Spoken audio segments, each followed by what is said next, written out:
اهلا بكم.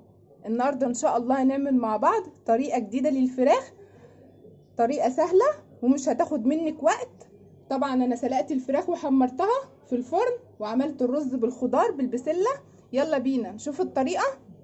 يلا بينا.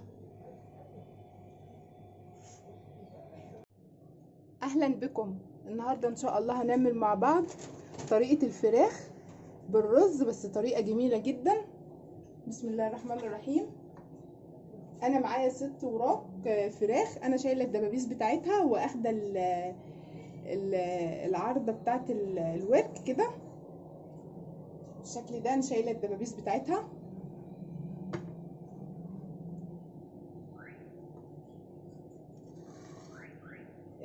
ومعايا طماطمايه وبصلايه وجزرايه وراس توم سايباها بحالها كده. طبعا انا غسلاها ومنضفاها.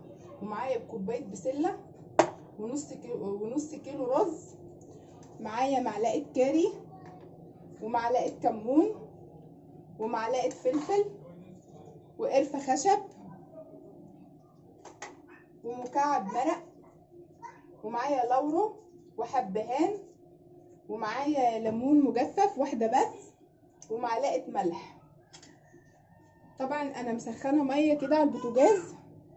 طبعا انا كده معايا ميه سخنه بتغلي. هنزل بقى اللي وراك دي كده في الميه وهسيبها لما تغلي، واشيل الريم بتاعتها اللي هي الرغاوي، لان دي بتبقى زفاره الفراخ.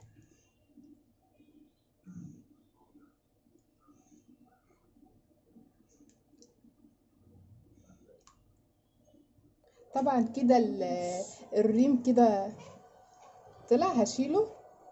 الرغاوي دي كده، دي طبعا زفاره الفراخ لازم تشال.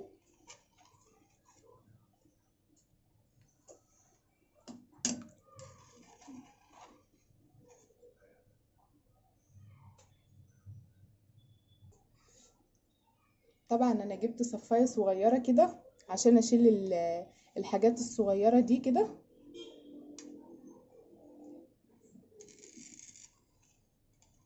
لان الحاجات دي صغيره وما بتطلعش في المعلقه.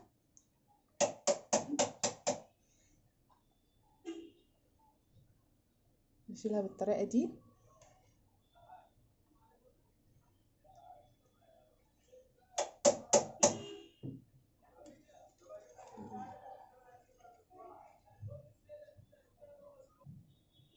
طبعا انا خلاص كده الريم شال من عليها كده الريم بتاع الفرخه كده.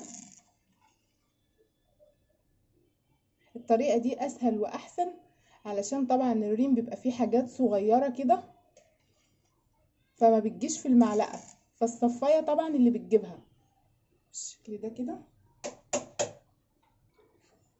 طبعا كده خلاص الريم انا شلته. هحط بقى راس الثوم كده بحالها بقشرها بكله، وهحط الجزر وهسيبها بقى تستوي. هسيبها 45 دقيقة كده تستوي.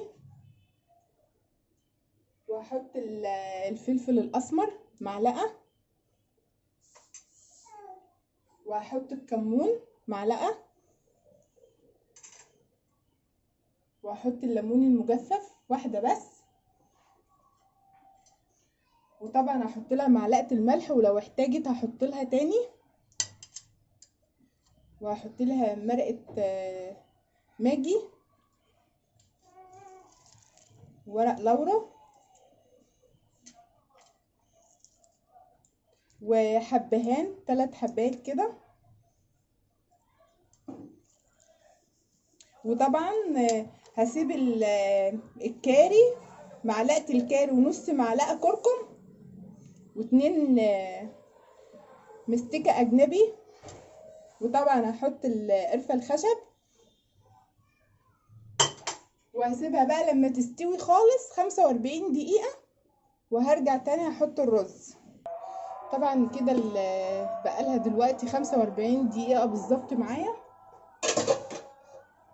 ما شاء الله استوت. هشيل بقى كل ده بالصفاية دي كده، هصفي كل ده.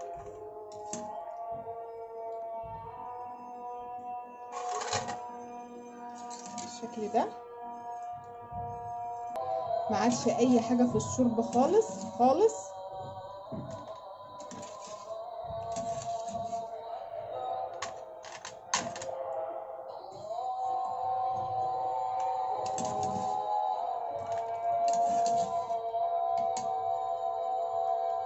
طبعا راس الثوم اللي انا كنت حطاها موجوده معايا اهي، نازله الحله ما شاء الله، ولا اتهرت مني ولا اي حاجه. طبعا انا معايا كده الحله كده، هاخد منها بقى ايه 3 كبشات شوربه. ولو احتجت شوربه هحط لها، لو احتجت شوربه للرز هحط كمان شوربه. هشيل كمان واحده، يبقى كده 6.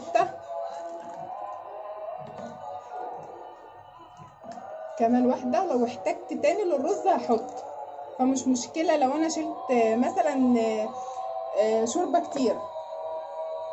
طبعا بقى هحط نص معلقه كاري، نص معلقه صغيره، واحط معلقه كاري صغيره.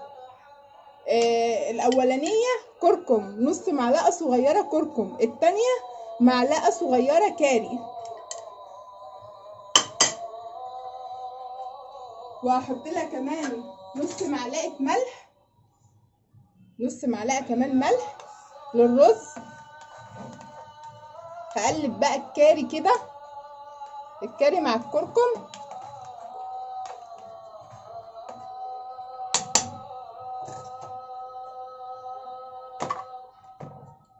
ده ربع كيلو بسله، انا مخزنه البسله عندي وعامله الاكياس رباع ونصاص، فانا اخدت ربع كيلو كده بسله، بسله من غير جزر. وهحط نص كيلو رز انا غسلاه ومصفياه. طبعا لو احتجت شوربه هحط، بس هي ما شاء الله مش محتاجه شوربه ولا اي حاجه، الشوربه مغطيه على الرز خالص. هي لو احتاجت ملح بس هحط لها ملح. طبعا انا كده ظبطت لها ملحها وظبطت لها كل حاجه، ما حطيتش ولا ميه ولا اي، حطيت النص معلقه الصغيره الكاري، ومعلقه كاري برضو كبيره صغيره، معلقه كاري صغيره. وطبعا الشوربه بتاعتها مظبوطه مش محتاجه شوربه. وطبعا انا معايا شوربه حله صغيره من الشوربه، لو احتاجت شوربه هحط لها، بس هي كده مش محتاجه. هغطي عليها بقى واسيبها الميه تنشف، وبعد كده احط الشياطه تحتها لما الرز يستوي كويس. طبعا انا كده معايا الفراخ، حطيتها في الصينيه دي كده بالشكل ده، بالشكل ده. وطبعا انا جبت راس الثوم اللي انا كنت حطاها في الشوربه، هقشرها كده، وهاخد اللي جواها كده واحطه هنا كده. طبعا راس الثوم مستويه جدا معايا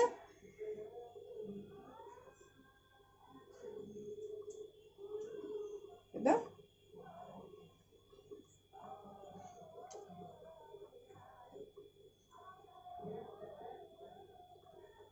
دي راس الثوم اللي انا كنت حطاها في الشوربه، مش هرميها طبعا، انا هستخدمها. طبعا انا كده معايا بقى معلقتين كاتشب، معلقتين كاتشب، ومعايا ليمونه انا عصراها، هاخد العصير بتاعها وكده. ومعايا نص معلقه صغيره قرنفل مطحون، قرنفل مطحون. ونص معلقه كبيره صلصه طماطم. وطبعا معلقتين كاتشب. هحط بقى نص معلقه صغيره فلفل اسمر. وطبعا ده الثوم اللي انا شايلاه دلوقتي من الشوربه، هقلبهم كده المكونات دي كلها كده مع بعض. وطبعا انا مش هحط ملح لان الصلصه فيها ملح، فمش هحط لها ملح خالص. الثوم المسلوق حكايه في الاكل بصراحه يعني. طبعا كده انا عملت الخليط ده، الكاتشب مع الصلصه مع القرنفل المطحون مع الثوم المسلوق. ما شاء الله خليط جميل جدا. هحط كده بقى شويه كده على كل الفراخ. وطبعا انا مولعه الفرن بسخنه. هعمل كده بقى ايه، هوزعها كده على الفرخه كلها وهدخلها الفرن لحد ما تاخد مني اللون الاحمر، يعني زي المشويه كده.